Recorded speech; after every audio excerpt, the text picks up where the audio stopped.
On this Russia scandal, we are on top of every permutation you can think of.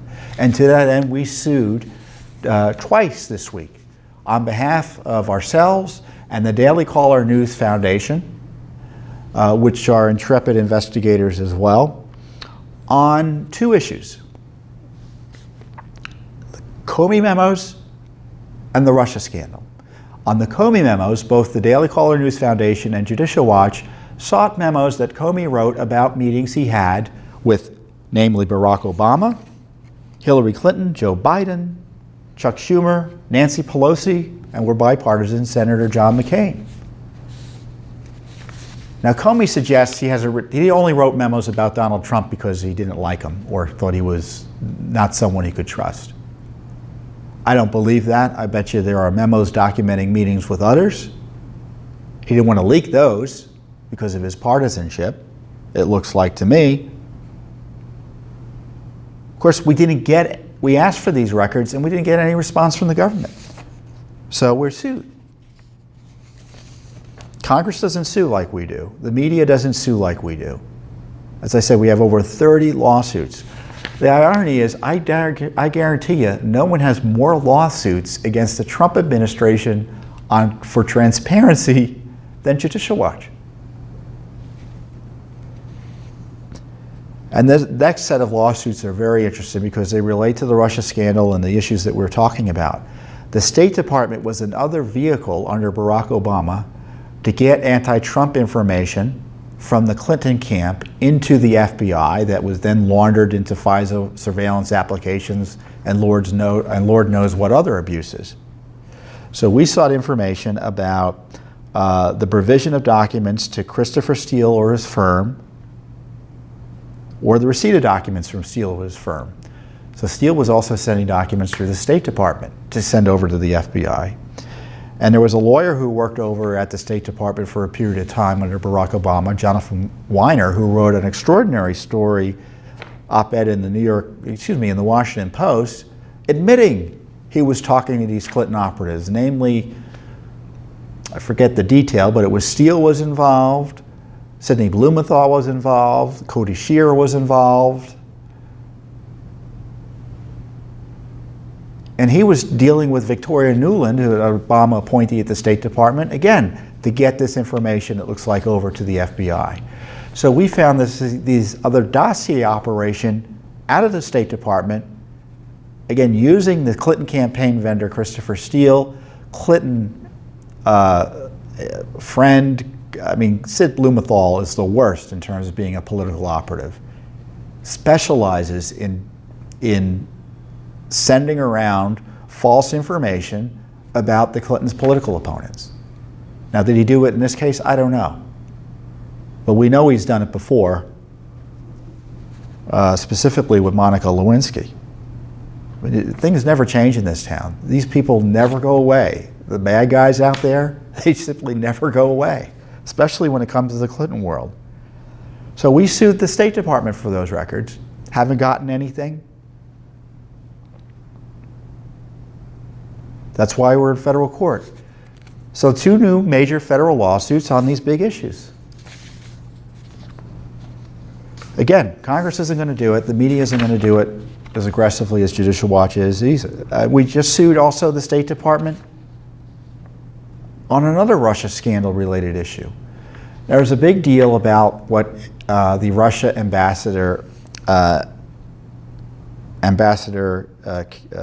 Kislyak, I think that's how it's pronounced. So he's the Russian ambassador. He went to the Republican National Committee convention, the RNC convention in 2016, one of 50 ambassadors. And I think Jeff Sessions may have run into him there, which of course got the conspiracy theorists all a Twitter there, and all a titter. And so he met with Kislyak there. He ran into him as a senator and as a, I guess he was running for office at the time, or helping Trump run for office at the time. Now it looks like the State Department helped Kislyak go there, and these other ambassadors go there.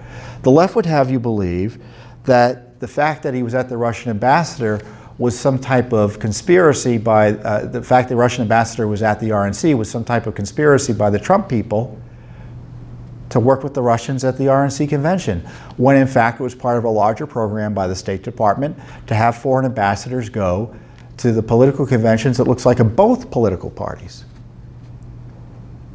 So an issue well worth investigating for Judicial Watch. And of course, we're getting a stonewall from the State Department. I hope Mike Pompeo, congratulations to him. We've worked with him a little bit in the past, back when he was in Congress. I hope he takes a transparency approach to his new position as Secretary of State. Because I'm tired of having to sue these government agencies for basic information. And in my view, the deep state in these agencies is withholding information like this because they know it would tend to help Donald Trump and hurt people who are illicitly trying to bring him down.